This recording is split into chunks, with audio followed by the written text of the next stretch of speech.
नमस्कार, मैं धर्मेंद्र कुमार प्रगति क्लासेस के YouTube चैनल में सभी का बहुत बहुत स्वागत।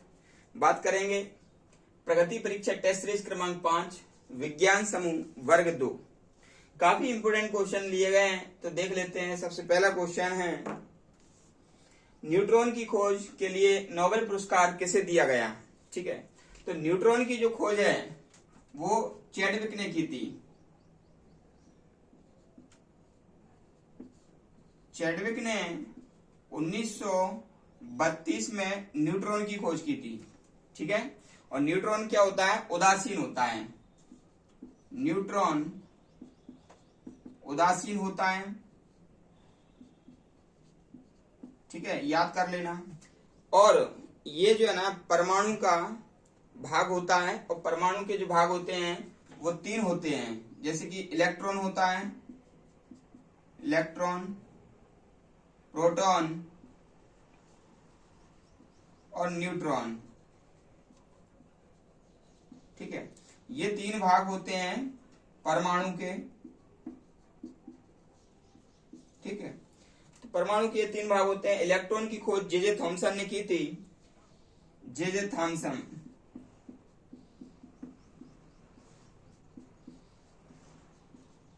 प्रोटॉन की खोज रदरफोर्ड ने की, रदरफोर्ड। और न्यूट्रॉन की खोज चैडविक ने की। एक ट्रिक याद रख लेना, पेन आरटीसी, यानी कि पी से प्रोटॉन, तो प्रोटॉन की खोज किसने की? रदरफोर्ड ने। इलेक्ट्रॉन की खोज थॉमसन ने की, और न्यूट्रॉन की खोज चैडविक ने की। तो ये ट्रिक याद रख लेना, पेन आरटीसी। ठीक है, इससे ये आ जाएगा। नेक्स्ट क्वेश्चन देख लेते हैं। प्रश्न नंबर 2 है, लोहे में जंग के लिए किसकी आवश्यकता होती है।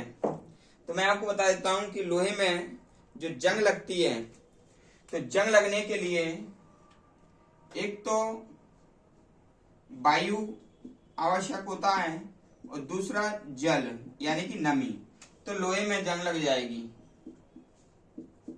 लोहे में जंग लग जाएगी। तो इन दोनों की जरूरत होती है, वायु और जल की।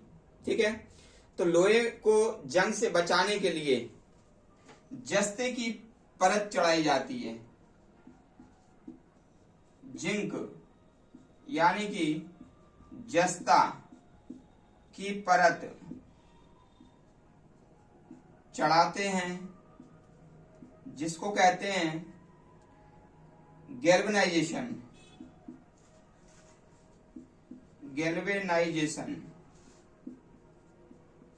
ये आप चीज याद रख लेना। जो गैल्वेनाइजेशन है, इसे जस्तीकरण भी कहते हैं। और लोहे को जंग से बचाने के लिए ये जिंक की परत उस पर चढ़ाई जाती है। और जो लोहे में जंग लगना, यह रासायनिक क्रिया है। कौन सी क्रिया है? रासायनिक क्रिया है।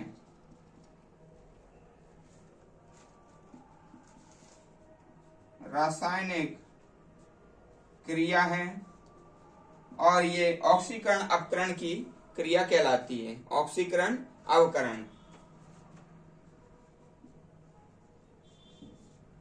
ऑक्सीकरण अवकरण की क्रिया कहलाती है। ठीक है, अगला प्रश्न देख लेते हैं। लाइकेन से क्या प्राप्त किया जाता है। लाइकेन, देखो, लाइकेन होता है वो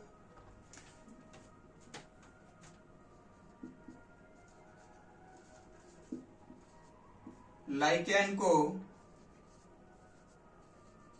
कवक और शैवाल की बीच की कड़ी कहा जाता है। ठीक है, लाइकेन को कवक और शैवाल के बीच की कड़ी कहा जाता है। और लाइकेन से बनता है लिटमस पेपर। लिटमस पेपर बनता है। और यह जो लिटमस पेपर है, यह यदि अम्ल होता है, यदि अम्ल, ठीक है, अम्ल होगा तो लिटमस पेपर हो जाएगा लाल। लिटमस पेपर कैसा हो जाएगा? लाल हो जाएगा। और यदि घोल यदि क्षार है तो फिर ये लिटमस पेपर हो जाएगा नीला। ठीक है ना, ये आप याद रख लेना। तो लिटमस पेपर बनाया जाता है लाइकेन से। प्रयोगशाला में अम्ल और क्षार का पता करने के लिए इसका प्रयोग किया जाता है। अगला प्रश्न देख लेते हैं। प्रश्न क्रमांक है 4। प्रश्न क्रमांक है 4। भारी जल से क्या अभिप्राय है? जो भारी जल होता है उसमें हाइड्रोजन का ड्यूटेरियम समस्थानिक भाग लेता है। हाइड्रोजन के 3 समस्थानिक होते हैं, है ना, प्रोटियम, ड्यूटेरियम और ट्रिटियम। तो जो भारी जल है उसमें हाइड्रोजन का कौन सा? ड्यूटेरियम समस्थानिक भाग लेता है। और D2O उसे कहते हैं, तो इसको कहते हैं भारी जल। भारी जल, ठीक है। और भारी जल जो होता है ना, इसका घनत्व साधारण जल से 11% अधिक होता है। तो इसका जो घनत्व है,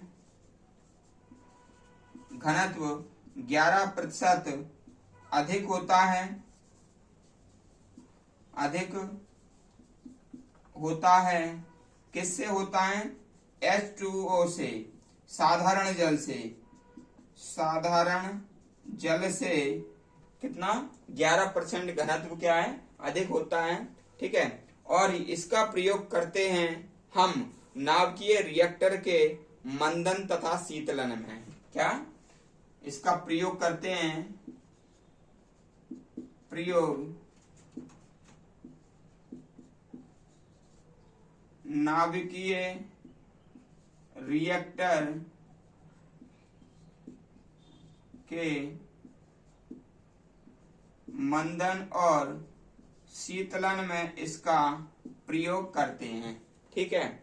और इसलिए इसे भारी जल कहा जाता है, क्योंकि घनत्व कैसा होता है? अधिक होता है।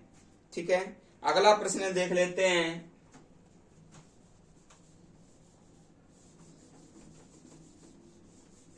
प्रश्न क्रमांक 5। साइटोट्रॉन क्या है? तो साइटोट्रॉन एक ऐसा यंत्र है जिससे कृत्रिम मौसम तैयार किया जाता है। ठीक है। कृत्रिम वर्षा कराने का, कृत्रिम वर्षा कराने का मौसम तैयार किया जाता है। मौसम तैयार किया जाता है, ये एक ऐसा यंत्र है। ठीक है। अगला देख लेते हैं। सीमेंट, बालू और पानी के गाढ़े घोल को क्या कहते हैं? तो सीमेंट, बालू और पानी के गाढ़े घोल को कहते हैं गारा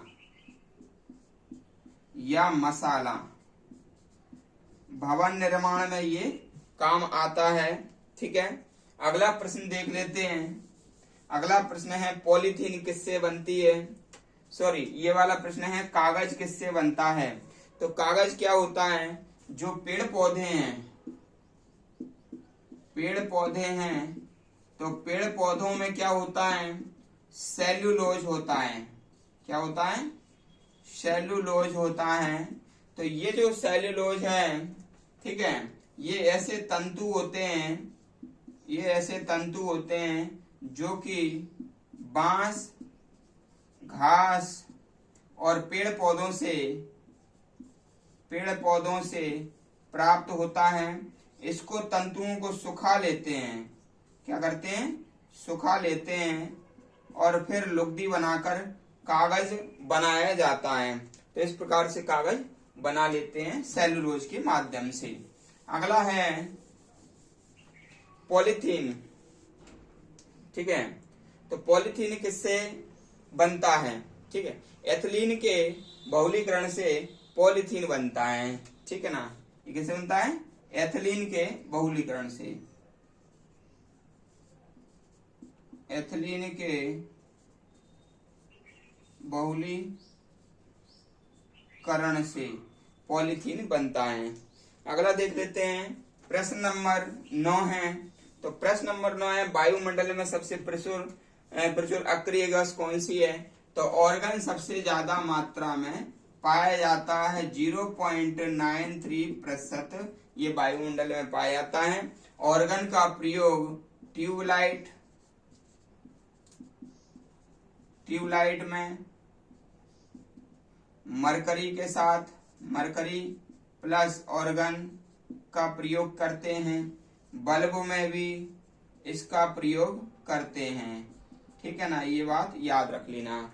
और जो रेडॉन है, रेडॉन ये वायुमंडल में नहीं पाई जाती है, वायुमंडल में नहीं पाई जाती है, ठीक है, ये बात याद रख लेना। प्रश्न क्रमांक 10 आखिरी प्रश्न है ये। तो ये प्रश्न है रेडियो धर्मता की यूनिट क्या है। तो रेडियो धर्मता की जो यूनिट है वो है बेकुरल, ठीक है। रेडियो धर्मता, रेडियो धर्मता की जो यूनिट है, यूनिट वो है बेकुरल, क्योंकि हेनरी बेकुरल ने रेडियो धर्मता की खोज की थी। और इसके अलावा ये जो मैडम क्यूरी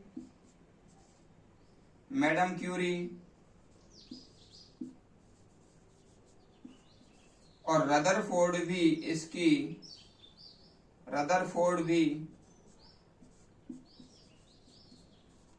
इसकी यूनिट है, क्योंकि इन लोगों ने भी इसमें रेडियो धर्मता में बहुत ज्यादा योगदान दिया था। इसलिए हेनरी बेक्यूरल के अलावा मैडम क्यूरी और रदरफोर्ड भी रेडियो धर्मता की यूनिट है। आपको टेस्ट सीरीज कैसी लगी आप कमेंट्स करके बताएं। वीडियो को अधिक से अधिक शेयर करें, क्योंकि काफी जानकारी इसमें मैं एकत्रित करता हूं सभी लोगों तक पहुंचाने के लिए। और वीडियो में जो नए व्यक्ति हैं वो चैनल को सब्सक्राइब करें। और सभी का वीडियो देखने के लिए बहुत बहुत शुभकामनाएं। धन्यवाद।